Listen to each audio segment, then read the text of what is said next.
Welcome back inside the Now Morning Show. This morning we explore a little bit of Father's Day and we celebrate a little bit of Father's Day, and sometimes it means having some hard conversations. This morning I want to welcome the president of the Single Fathers Association, Mr. Rhondall Fields. Good morning, sir. Morning, thanks for having me. Welcome back. always glad to be here. And you're definitely always welcome. Let me start by, we're talking fathers this morning. We're talking the truth about life as a single father. I want you to clear up some misconceptions that people may still have about what it means to be a single father. I mean, definitely when you heard separated father, particularly from my time, the first thing that ran through your mind is deadbeat father. That is the narrative. We always heard about the deadbeat father. Particularly, I could speak to that. I'm sure you could speak to it, and many others, particularly from our generation, would have always heard about the deadbeat father. Never about a single father, never about a good father. Sometimes you hear the occasional one-off story about the good father. It was always the belief that these deadbeat fathers were running around here more so than ever. And that's part of the reason, or the challenge rather, that father had faced. There was always this mist, this cloud around that there has never been good fathers. And I don't know if there's ever been any data to prove that even back then there weren't good fathers. Because you look and you see so many. I mean, obviously there have been good fathers. I mean, I could say that firsthand. I have a good father. Yeah. Right, well, even though there was separation, my father's a good father. Like I can't deny that. And that is the stories we didn't hear, right? Yeah. That is the things we didn't see out in the front line. Public, yeah. As well. And I remember being a boy going to St. George's College and seeing men like Errol Fabian coming to pick up their children. Even Jack Warner as well. He had a son there too as well. Seeing them in the football games and these things.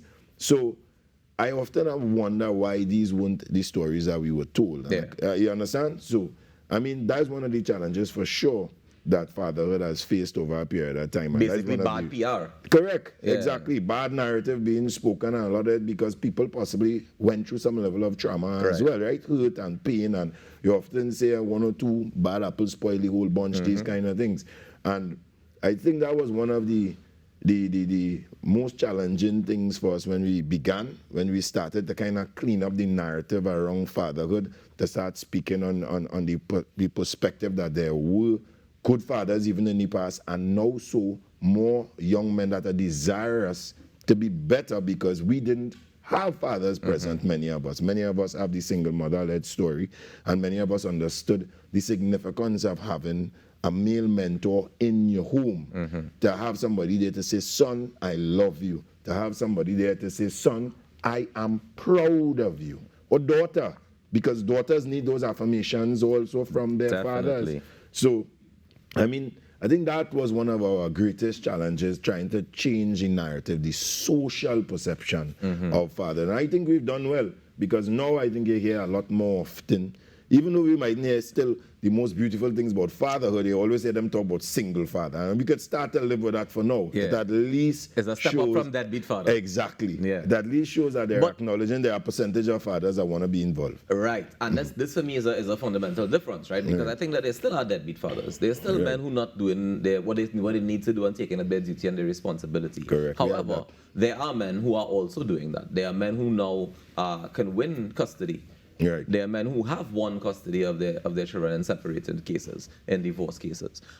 So what advice do you give to these men who may still feel as though, all right, I'm going through the process, or we're about to be separated, or I really want to make sure that I do the best and do right by my child, but I'm struggling with dealing with the child's mother, for example?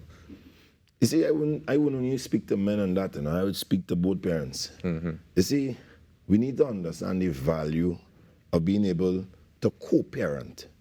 Once you see we reach that level of maturity as human beings, men and women, because they can't co-parent from one end. It must be by both parties. Once we reach that position, you'll see so many people not having to go to court. What we often do, particularly when we have per se a mother sometimes comes to me and says, Mr. Fields, I've heard you spoke. I've seen you talking about the value of a man in his sons and daughters' life, and I want to work things out with my ex so that first thing I do is always encourage them to go to mediation. There are community mediation centers across the country. For free. Instead of approaching the court, go there. Right. Because by nature, the court is an adversarial place. It seeks a winner and a loser at the end of the day. And sometimes getting in that space where you all could sit and mediate, you realize that you don't even need to go to the court. But then we have a pervasive past culture that has taught us once we can have a settlement when it comes to any domestic issue, I mean particularly family related or separation, go to the court. Yeah. My mother take my father to the court, so I had to go to the court. You're not getting to see the child, the advice you might get from your mother also is to go to the court. Yeah. I could admit to that because the first thing I thought to do when I wasn't getting access is go to the court. Yeah. When really and truly a conversation might have prevented us ever having to go to the court. So that is the first line of advice. But I mean, when you have a situation where the person, however, is unwilling to co-parent, then you have no choice. You must do what you have to do to ensure that you have and play a pivotal role in your children's life. Be prepared to do whatever you have to do. Take on the court, form a whole association if you have to make sure nobody ain't keeping you out of your children's Rhondall, life. I want us to be real and I want us to be honest, right? Shouldn't that situation, can some of those situations be alleviated by being prevented in the first place in terms of the partner that you choose? But of course, I mean, let me not say of course so blanket, but I mean, making wise choices are always good. Place to start, right? Yeah, that's a nice place to start. I know some people don't like to receive that advice, and some people are ridiculed before for giving that advice. Yes. But I give that advice wholeheartedly to men.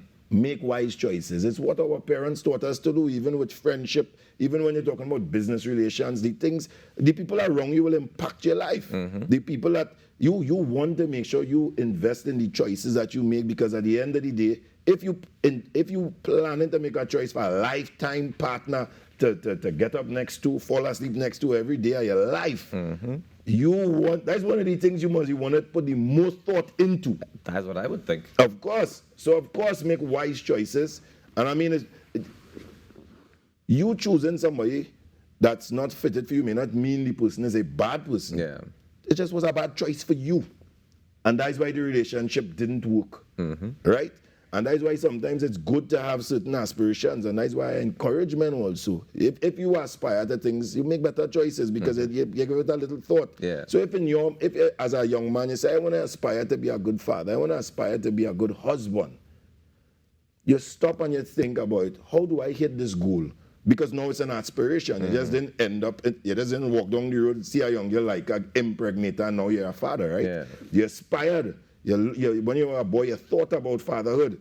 So you said, hey, when I think about fatherhood, I also have to consider motherhood, because I can't have a child by myself. Right. And then you make the day so And think about the qualities that you want in your partner and in a mother, a of your mother children. for your children. All right, you only have a couple more minutes left, but I want to jump to some of the things that society can do to be able to assist fathers to be better fathers. I mean, definitely, we always hear people talking about fathers need to step up. And I always say, and I mean, you hear that from a lot of leaders. We hear it from prime ministers, we hear it from opposition leaders, political figures, pastor, pundit, these kind of figures out there. But I always say we tell men to step up, and often from the head up, we don't give them anything to step on. Look at things like paternity leave. 3 days? 2 to 3 days, Yeah. and it's not even legislated. It's our policy. So you still don't have to get it. And I look at these situations, those men whose babies died recently, and we may think they had an easy task, but I can tell you, because there was no proper leave in place for fathers or paternity leave in place, I could only imagine when that 2 to 3 days expired, they had to go back out to work, dealing with their own grief, dealing with their grieving wife who may be going through postpartum depression. They might have sorted out now their bereavement leave, which was just 5 days more, expired that, then sort out again vacation leave, which was 2 weeks after, and then after that stay home with no pay leave. Yeah. Because they now have to not only comfort themselves, but be there for their family as well. And I think it's a slap in the face that a man works and makes the same national insurance contributions, yet he cannot benefit from them. Even his wife, if she's unemployed, can have a grant, can receive a maternity grant, and he only gets 2 to 3 days and compensated for 2 to 3 days, so that can never be right. We have other issues as well. I also speak about things like parental alienation. You heard men like Sheldon Elite talk about that. The fact that they're unable, the prevention from access to the children prohibits them from being able to protect them. Sheldon Elite was the father of the girl who lost her life. We talk Kevin Cumberbatch, I dealt with him as well, Kiana's dad. We're talking about Selvon Reyes, who went before the court, and because of this parental alienation, the mother and the 2 children were, all those names I called, that these children were murdered and killed by the mother's intimate partner at the time. So these are some of the things that we need to be addressed. These are things that we brought before the Joint Select Committee in 2018 when we sat before them, gender equality and fatherhood, and things that have not been addressed. Paternity fraud is another thing. When we are asking persons when it comes to child maintenance, we understand the value of the maintenance and upkeep of a child, but we also understand the consequence, which is imprisonment for failure to pay. Yeah. So if that is the case, then you must guarantee paternity. We've had fathers who've been brought before the court, paying maintenance, and then proven not to be the fathers of these children. There's a police officer, as I made mention, it was public, it was all over the media, where the 2 children were not his. Ah, boy. 6 years old, 4 years old. What I'm hearing, Rhondall, from this conversation is that, yes, we've come a long way in terms of public perception, but we still have a lot of work to do when it comes to the actual support system for fathers. Correct. Yeah. We do. And I mean, we have to do this not only for fathers, but for the boys coming up as well. But of course, as well. Rhondall, thank you so much for joining us this morning and for sharing this bit of insight. We really, really appreciate it. And I want to say Happy Father's Day to you in advance. All Thank the you. best. Thanks, man. Thanks for having me as always. No problem. We take a quick break, ladies and gentlemen. When we come back, get ready because it's TT Moves up next, so stay tuned.